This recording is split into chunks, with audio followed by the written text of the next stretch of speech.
안녕하세요. 저는 오늘 제가 최근에 겪은 정말 말도 되지 않는 일을 말씀드리려고 합니다. 아마 많은 분들이 안 믿으실 수도 있을 만큼 드라마나 영화에서나 나올 법한 소재이지요. 하지만 제가 그걸 겪었고 너무 속상한 마음에 이렇게 말씀을 드리게 됐어요. 우선 저는 32살 여자입니다. 결혼을 한 지는 1년이 조금 넘었고요. 남편은 저보다 2살 연하입니다. 제 친구의 지인 소개로 해서 우연히 만나게 되었고 2년 정도 연애를 하다가 결혼을 하게 되었어요. 남편은 저보다도 2살이나 연하다 보니까 아직 사회초년생 무렵이었고 그나마 조금 더 안정적이고 자리를 잡은 제가 남편과 연애를 할 때 항상 돈을 더 부담했던 것 같아요. 뭐 그래도 아깝거나 그러지는 않았어요. 그만큼 남편을 사랑했으니까요. 남편은 저보다 나이가 어렸지만 일찍 어려서 아버님이 돌아가셨어서 철이 빨리 들었다고 할 만큼 무척이나 성숙하고 마음까지 넓은 남자였지요. 그렇기에 저보다 돈을 좀 못 벌고 했어도 그동안 만났던 남자들 보다 훨씬 사랑한 마음이 컸고 그래서 결국 결혼을 하게 됐답니다.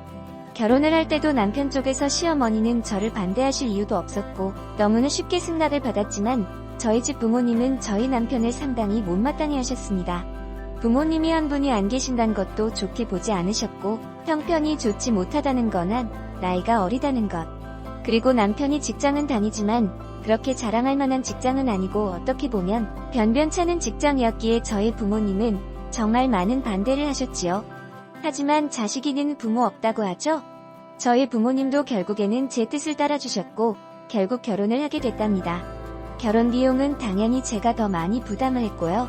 저희 집 형편도 그렇게 넉넉한 건 아니지만 남편 쪽보다는 확실히 조금 더 여유가 있는 상황이었고 저 또한 그동안 일을 하면서 허튼 곳에 돈을 쓰지 않고 차곡차곡 돈을 모았기에 제 또래 사람들보다는 모아둔 돈이 있었거든요. 그래서 대출을 좀 꺼서 저희 쪽에서 거의 다 내고 집은 제 명의로 해서 결혼을 했답니다. 이건 남편과 저와의 기본적인 설명이고요. 이제 제 여동생 이야기를 꺼내야 될 것 같네요. 저는 형제가 여동생 하나 있어요. 여동생은 저랑 5살 차이가 나죠. 저랑은 완전히 정반대의 스타일이랍니다. 여자들끼리 흔히 여우라는 표현을 많이 쓰잖아요. 딱 저희 동생이 그런 스타일이에요. 질투심도 엄청 많고 어렸을 때부터 부모님 사랑을 독차지하고 싶어서 저에게 피해를 주면서까지 몹쓸 행동도 참 많이 하는 아이죠. 그에 비해 저는 여우보다는 곰 같은 스타일이라 동생이 그런 행동을 해도 알면서도 그냥 당해줬던 것들이 정말 많고 그냥 그런 모습도 귀여워 보였답니다. 그리고 나이가 먹으면 바뀔 거라 생각했죠. 하지만 여동생은 나이가 먹을수록 더 철이 없어졌고 자기 멋대로였어요. 어렸을 때부터 남자친구를 사귀기 시작해서 톡하면 거짓말치고 집에 들어오지 않는 게 일상다반사였고 그래서 부모님 속도 많이 썩이고 대학교 가서는 남자를 잘못 만나서 애를 가진 저까지 있습니다. 그때 저희 집은 정말 난리가 났었었죠. 고작 20살애가 그것도 자기랑 동갑내기인 남자랑 사고로 애를 만들어 왔으니까요. 부모님은 기가 찼고 그럼에도 저희 여동생은 조금의 미안한 기색도 없이 오히려 당당하게 그냥 지금 결혼하면 되지 않냐며 자기 인생이라며 오히려 부모님께 대들었었죠. 전 그때도 동생을 데리고 나가서 조용히 이야기를 하면서 이 아이의 말도 되지 않는 이야기를 최대한 들어주면서 달래주고 결국에 아이를 포기하게 했지요. 그리고 이 아이의 남자친구도 제가 만나서 다시는 저희 동생을 만나지 않겠다는 확답까지 들었습니다. 저 또한 정말 너무나 화가 나고 동생한테 실망했지만 저희 부모님까지 동생한테 등을 돌린 마당에 저라도 동생의 이야기를 들어주고 최대한 이 아이의 편이 되어줘야 한다고 생각했어요. 그렇지 않으면 정말 막무가내로 살 아이였으니까요. 여튼 그런 큰 사건도 겪었지만 그때 잠시 조금 철이 들었다는 착각만 들었을 뿐 동생은 계속해서 철없이 막무가내로 생활했어요. 성적도 좋지 않아서 지방에 있는 전문대를 들어갔었는데 거기서도 간신히 졸업을 하고 나와서 거의 1년 가까이는 부모님에게 용돈을 받으며 매일 술을 마시고 남자를 만나며 살다가 돈이 부족하면 저에게도 항상 용돈을 달라고 조르고 결국 제가 동생 손을 부여잡고 동생에게 진지하게 말을 한 후에야 직장에 들어갔습니다. 사무직 일을 하는 직장이 아니고 그냥 매장 관리 쪽에서 직원으로 들어갔죠.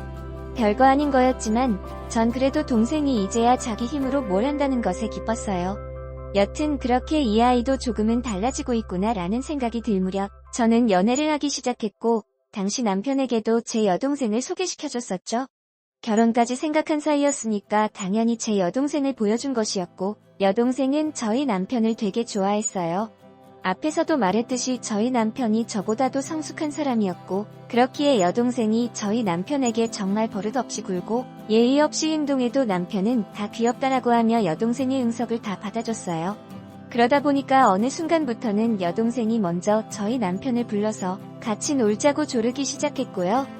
저는 그래도 여동생이 저희 남편을 좋아하고 잘 따르는 것에 안도를 하고, 남편 또한 여동생을 정말 귀여운 동생이라고 생각하는 것이 보여서 결혼 전부터 셋이 종종 모여서 많이 놀았습니다. 그리고 여동생이 남편에게 따로 연락을 하고 만나자고 전화를 해도 저는 그냥 아무렇지도 않았어요. 왜냐면 여동생이 워낙에 철부지다 보니까 친구도 몇 명 없거든요. 그렇기에 이 아이에게도 의지할 사람이 필요하고, 그게 제 남편이면 더할 나위 없이 좋겠다고 생각을 한 저였습니다. 남편 또한 저에게 여동생과 연락하거나 둘이 만나는 일이 있어도 항상 저에게 말을 했었죠. 그렇게 관계를 유지하다가 결혼을 하게 돼서 신혼여행을 갈 때도 여동생은 본인도 따라가겠다고 엄청 떼를 썼습니다. 그때 정말 애먹었어요.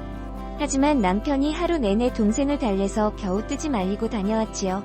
그렇게 신혼여행도 다녀오고 행복한 결혼 생활을 하고 있던 무렵, 어느 날 갑자기 여동생이 저희 신혼집에 찾아왔어요. 그것도 아주 밤늦게 말이죠. 저와 남편은 깜짝 놀라서 무슨 일이냐고 물었지만 대답을 하지 않더라고요.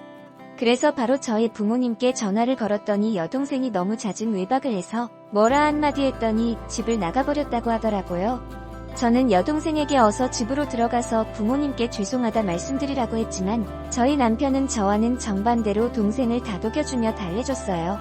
동생은 결국 그날 집에 안 들어갔고 저희 집에서 생활을 하기 시작했답니다. 집에 돌아가도 자기는 또 뛰쳐나올 거라고, 차라리 여기서 살고 싶다고 몇 날 며칠을 떼를 써서 저는 끝까지 반대했지만 결국 남편이 허락을 했고 동생은 저희 집에서 생활을 하게 됐지요. 저희 부모님 댁과 저희 집은 꽤 거리가 있었고, 그렇다 보니 당연히 여동생은 원래 일하던 곳을 그만두고 저희 집 근처 카페에서 오후에 잠깐 피트타임으로 하는 일을 하며, 툭하면 저희 남편에게 연락을 해서 어디 놀러가고 싶다며 떼를 섰지요. 그리고 저와 남편이 퇴근을 하고 돌아와서 셋이 집에 있을 때도 동생은 항상 남편 옆에 붙어있고 저는 집안일을 하거나 떨어져 있었어요.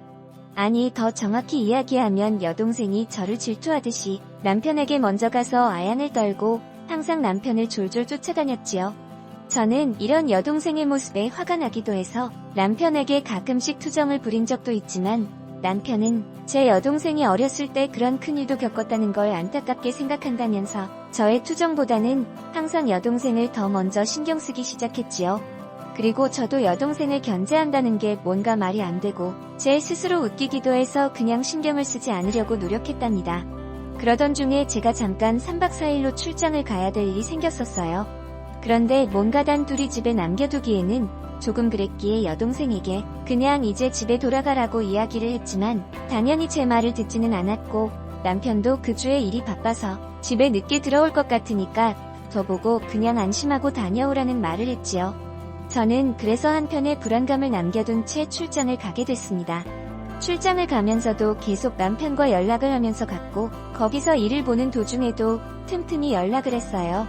그러다가 거기 일정이 예정보다 하루 일찍 마치게 되었고 그냥 거기서 하루 쉬고 올 순 있었지만, 저는 바로 그날 출발해서 집에는 새벽에 도착을 하게 되어서요.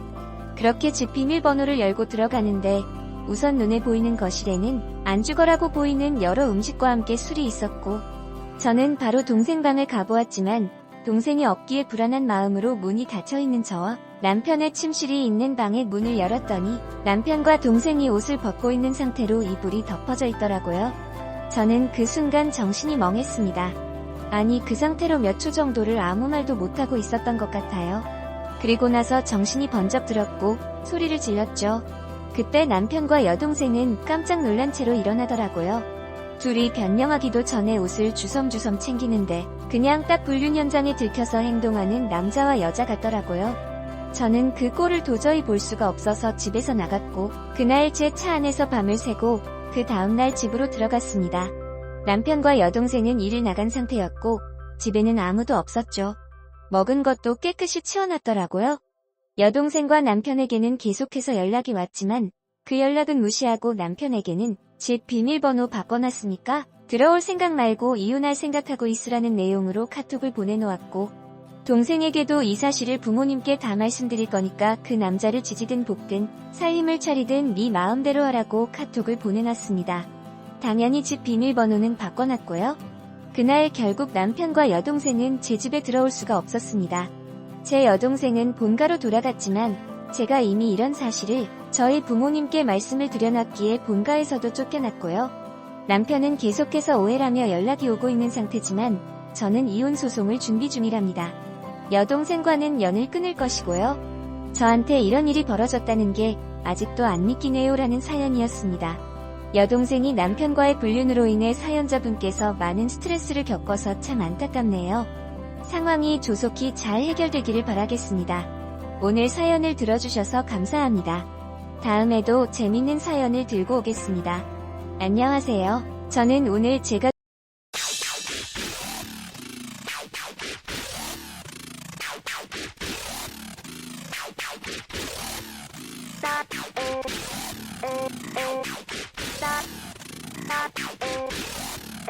Stop.